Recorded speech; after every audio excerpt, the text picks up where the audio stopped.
CBS 2's Kelsey Minor is live in Solon with their story. Hi, Kelsey.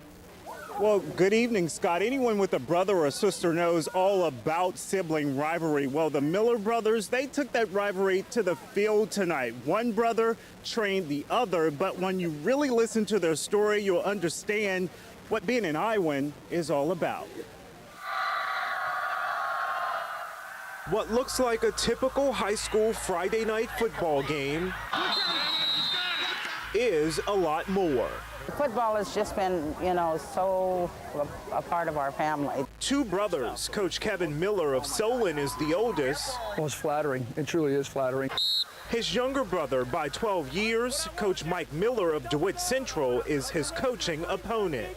To be able to come back here, 7 years later and face up against him is exciting. Mike served as an assistant to Kevin for 3 years, but tonight is the first time the brothers have squared off against one another as coaches.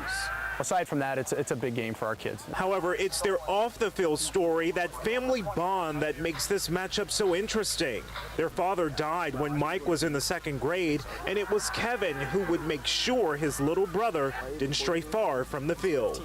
Obviously, I'm very proud of him and the type of man he's become. This game is exciting for Mom and the rest of the Miller family, too. In fact, not wanting to pick a side, Mom had a shirt made supporting both her sons. The Millers are a family deeply rooted in football, and every one of them knows that under the bright lights, the one Miller who wasn't there, their father, was watching down on them. It just fills my heart. I don't know, he would just be so excited and so thankful, that they turned out so well.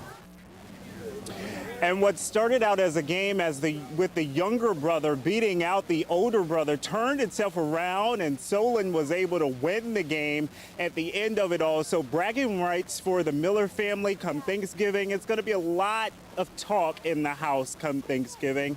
As for the rest of the game, there will be complete wrap-up in sports on Extra Point. Jared Aarons will have that for you a little later. Covering the corridor live in Solon tonight, Kelsey Minor, CBS 2 News.